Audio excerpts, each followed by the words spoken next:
Hey all, welcome to the next episode. Today I'm going to explain a key ratio. See, to analyze any company, the first thing is, or even if you are going to do a business, so we need a certain very basic to understand. So I'm going to cover that basic part. I'm planning to have kind of a couple of episodes on this one. So this is the first episode on this thing. So we can expect more video going forward. But if you are interested in this video, post the comment that interested. Else, I will not make this kind of video again, assuming that you guys are not interested. So let's get into that. So this is going to be a very interesting video. If we are new, or if you are learning to understand the fundamentals, or if you are going to start a business or something, these are things you need to understand first. So that is what I'm going to cover. Let's get into the detail. This is Sundar and you are watching Mindful Finance. So let's get into the details of this one. So this is going to be a very basic, this is a starting point, but this covers a lot of area, and this is going to give you a kind of a vision. After this video, you'll feel wow kind of a thing. So watch the full video so that you'll get a good insights. So getting into this, so what is ratio? So everything you calculate, end of the day, is based on ratios. You divide by something, it is a ratio, right? That is what the ratio means. There are key ratios which I'm going to discuss, which are very important. And before things, these ratios, whatever we are going to discuss, are everything is number. End of the day, it's going to be number. You need to make sure that these numbers are evaluated in a proper way. Okay, it's not that it's don't take this as a standalone kind of thing. It has to be compared with multiple parameters. Also, you need to compare this with its peer companies. For example, if you are comparing with the Hindustan Unilever, you have to compare with the peer companies, which is like a Colgate, Palmolive, Dabur. Yes, all these things are in a similar fashion. They work in a similar sectors. You cannot compare Hindustan Unilever with Infosys because there's a software company. So that is what the key point you need to be in this one. And also you need to check for multiple years. You need to find the range. You should not take one value and you cannot come to a conclusion. I'll show you the examples, and you'll get to know the details. Okay. So as I mentioned, so ratios alone are not enough. So you have to check with, there are multiple ratios. So for example, if you are comparing with if you are checking operating profit margin, you have to check not just the operating profit margin, right? You have to check how the sales, because this is related to sales also. So ratios are always needs to be compared with different things. And also you need to compare with the time. For example, you have to check with quarter on quarter or year on year. So you have to compare over the times. And peer comparison, as I mentioned, you have to compare with like Hindustan Unilever versus Dabur. This is how you have to compare. And industry standards, like every industry is different. For example, if it is software companies, right, they don't have more. There are two parts of expenses: variable cost and fixed cost. So this variable cost may change for like a steel, Tata Steel. But if you see Infosys, this is a service company, right? So they don't have much variable cost. So those kind of things differs from different companies. So you need to be clear with which company you are working with. The first thing is a debt to equity. Debt to equity is the main parameter which defines a company about its debt part of it, like how much borrowing the company is having. So debt means loan, right? Debt to equity. Debt by, that is a ratio, right? How much you holding a debt per share. That is what this formula comes. For example, if you see a debt to equity of say 1.5, that means every 1 rupee earning, you are borrowing 15 rupees. That is what 1.5 means. So that is how it is, like to earn how much loan they are having, how much borrowing they are doing for this one. That is how debt to equity. So mostly if it is no debt, that means the company is doing good. The first thing what we are going to discuss is the gross margin. How to find this gross margin? The gross margin is, first thing is, for any business, you will see what? Sales. How much you are selling, right? So when, for example, if you are selling a product for 100 rupees and the expense to make this product is say expense, right? Which is say 40. So now your gross profit is 100 minus 40, which is 60 rupees, and the margin is 40%. Margin is 40%. So gross margin will be 40%. Okay, this is your gross margin. Similarly, operating margin. operating margin, how it is like when you are spending something, expense. So operating margin is also called as EBITDA. Okay, EBITDA is earnings before. Okay, you have to make sure this is before. What are the things? Income tax, depreciation, and amortization. Okay, you just understand. Okay, these are the okay. So when a earning is considered, all these companies, like most of the companies, will not consider this income tax, depreciation, all those things, because these are the things comes later part of thing. I don't want to show my value of my company based on, because these are income tax are like company government provided thing. Depreciation Depreciation is something like will change for different companies. For example, a company is starting newly to manufacturing sector, okay, and they would have bought their infrastructure newly. So in that case, the depreciation will be very high. Okay, the company is old and the depreciation value will be very less. So this value will change, and loans, all those things will change for different companies. Initial, the new company may have more loans. The companies that are well established may be less in the loans. So to consider in the operating margin, you have to remove all this thing and you just keep only the earnings, operating margin. So that is what EBITDA is. What is net profit margin? So which is net profit by revenue. I'll show some example. Okay. So here is an example. If you see sales is 1 lakh, which is 100% of revenue. Okay. And if I say the cost of goods sold, okay, which is 40,000 is 40%. So gross profit is 60% and the expenses are 20%, which is 20,000, and EBITDA is 40,000 now. So you have to minus this expenses, depreciation expense. So profit before tax, which is 30,000 now. Okay.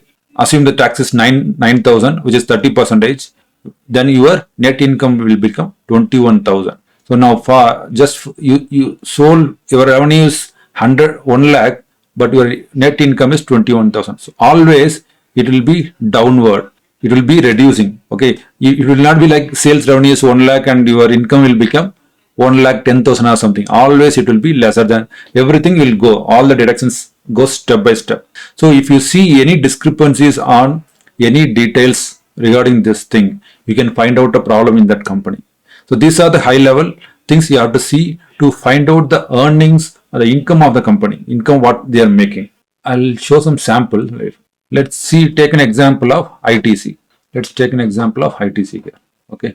Now ITC, if you see here, this is a peer. So whatever the ratio I told, right, all the ratios has to be compared with the peers, and also has to consider in the during the time period. So let's see here. You see here quarterly wise. Okay. See, sales is every year, you can see sales is increasing. You can see, right? So this is how you have to put an Excel sheet. So this normally, suppose how it has to be, right? Whatever parameter in income related thing, right? It has to go like this. If it is goes like this or like this, then there is a clear cut problem in that company. So here you can clearly see it is going the upward direction. And if you see operating profit, what is the formula here? This is your expense, right? 75,000, approximately 75,000, 161 minus 48,872, 48,872, which is 26,000, right? 26,000 is your operating profit. You got here. Now, if you divide this thing, which is 48,872 divided by 75,161, which is 65. So 65 minus 100, 65 minus 100, which is 35. So that is what you can see, 35 as your operating profit margin, right? You can use screener to understand all these things. Very simple. Okay. And overall, you see operating profit. What is happening with the operating profit here? What is happening? 11,000, 13,000, 14, 14,500, 15, 16, 17, 20, 25, 26, 26. It is clearly, it is going like this, right? Operating profit margin is, operating profit is increasing. Check the operating profit margin now. 35, 37, 37, 37, 36, 38, 38, 39, 34, 37. Now it is 35. It is low. Profit margin is low. Why it is low? Right? That is what you have to probe. So, okay, everything is good, but suddenly why there was a dip in the margin? There could be multiple reasons. The main reason could be your expense. Okay. Why I'm saying expense is, if you see, you just expand this one, expense. You see the material cost, how much it is. 40 here, 33%. Then it was 5% here, 5.1. Here, what is this one? Other cost, something they are having here. I don't know about the other cost. So that is where something is dragging.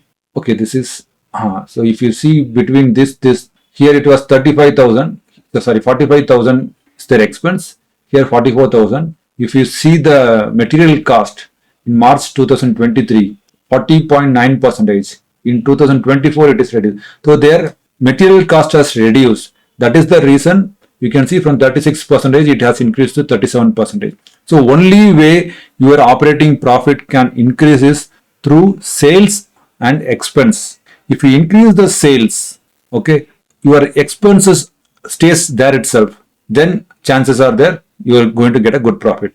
If your expenses are also increasing, your sales also increasing, there won't be a big difference. If your sales is staying same, but expense is going down, then also you will get a good profit. So these are the permutation and combination you have to check how a company is doing here. So that clearly shows. Now, and also if you see operating profit margin is 34%, okay. Now if you see profit before tax, which is profit before tax, if you see how much it is, 6,800, 6,900. So there is a reduction here already. Before tax only it is, there is a less, okay. So tax percentage also, if you see, it is increased. Tax has increased. And net profit, if you see, it is reduced because of increase in the tax. And if you see the overall EPS, earnings per share, which is lesser, it's not a, what do you say, like earnings per share has to be consistent or it should grow. More is better, okay. And also this earnings per share also changes with for different companies or different sectors, not companies, different sectors. Now if you see this kind of company's earning per share is 3.94. How this 3.94 comes is, this is calculated by your earnings by the equities. So this is your earnings, 5,000, right? So this is your earning. If you come down, there is a section, you can see equity capital, which is 1,251. Okay, 1,251 is your number of shares. So now earnings, how much is earning? 5,000. Now if you see 5013 divided by what is my equity capital? 1,251. 1,251 earnings per share, which is 4. This is what your EPS is here, 3.94. Okay, so this is how earnings per share is calculated. This ratio is calculated. So this also, if you have to see based on different parameters, why the earnings per share is reduced, why the earnings are reduced. So that is what the market reacts, right? When the market reacts, when the earnings are going down. Why the earnings are going down? It is because of, not because of sales, not because of their sales is growing, right? The problem is tax is increasing and the material cost, some cost is increasing over there, right? Some cost was there, extra other cost, something they had. So what are the expenses there? If the material cost increases, now this time material cost is less, okay, but still this cost, some employee cost is increased. So they would have given bonus or something for that company. So in that case, their employee cost is increasing. So that is how you have to find out. So let's compare something. Okay. Now let's go to the peer. If you see the ITC's PSR, these are the companies that they are peers. You see ITC's operating profit margin 34, net profit margin annualized is 29.33, right? If you see the difference, how much it is? 5%.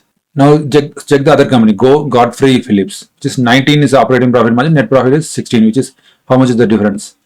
Here it is almost 2% only, right? 2%. So it is, compare how much difference it is having, and see the VST industries. Operating profit margin is good. Net profit margin also same. If you see, it is both are same. What is the difference? Some point something. So that means it's very working with some problem, right? What is the problem? That could be because it's the sales may not be a good. Its operating profit margin might be good more. Let's explore that. Let's get into the VST industries now. Let's see what is the sales. This is the sales. If you see 360, 367. And if you see the expense is increasing, right? Your expense is increasing here. Let's see what are the expenses they have. Material cost 57%, 59%. See, their material cost is increasing, their employee cost are also increasing. So they are not able to give a good profit. Operating profit is 60, even though it says 19 percentage, but it is consistent. It's lower than the previous thing. The reason is, and also it is not increasing. Its profit is, see, its profit has reduced. Operating profit has reduced. If you draw this one, if you draw how it will be, what is the operating profit? This is high. Okay, I'm starting from here. 9, 9, 9. Then it is increased like this. Then it has a dip here. Then it is here. So it is 10, 9. It was 8 here and 10 here and 9. If you see, it is horizontal, right? Company is there only for long term. So this will clearly give you an idea whether this company is a growth company or what. So this is how you have to evaluate. If you see the earnings per share is good here, 8. Earnings per share is good. So just with the EPS you cannot find a good company, right? Earnings per share seems to be good. Why earnings per share is good? It might be having more equity capital. See the earlier 15, now it is having 170. So this is why companies do a buyback. Okay, to increase the EPS, they will do all this kind of a thing. So they would have bought the shares. I don't know like why it has drastic change over there, right? And let's see the other company got free. Here also if you see how it is, sales is increasing, expense increasing. If you look at that, whether it's, are they having the material cost issue, 54, 48, 51. So it is consistent there only. Okay, employee cost also same. Okay, that's no issue with that. Operating profit 272 is increased. Profit margin also it is increased. So likewise EPS is also increased. Now this looks good sign. Everything looks progressive. Right? Earnings per share also increasing, profit also increasing, net profit also increasing. Right? Your tax is reduced here. So they have done something for tax. See that reason. Here more tax is 23%. So there is something has done to reduce the tax. Okay. Maybe they would have shown some depreciation. What is the depreciation? 32, 28, 26, 36. So here less depreciation. So depreciation has decreased. So they have shown some less depreciation. So these are the things. Okay, when the company goes, depreciation also decreases. So initially it will be more high. So that is also another scenario. So this is how you have to check the companies and compare your peers. If I cannot compare, so I cannot compare with different companies with different sectors. I have to compare with DMart with Redington. But again, DMart is a retail company. DMart is a retail company. Redington is a distribution company. If you see, this is your homework. Okay, can you please do a test on this one? Check the DMart operating profit and distribution's operating profit. There will be a difference. I want you guys to look at that and post in the comment. It will be that's how it's be engaging thing, right? I'll reply if you guys post a comment, but there will be a difference in this one, and based on that you can understand why there is a difference. What is that one? We'll discuss in the comment section. Okay, this is your homework for you. Just check that one. Similarly, if you see Infosys, the debt, they won't have debt. There will be less debt. For Tata Steel, they'll have more debt. Okay, the borrowings will be more in this company, but here it's not. The cash flow on this company will be very good.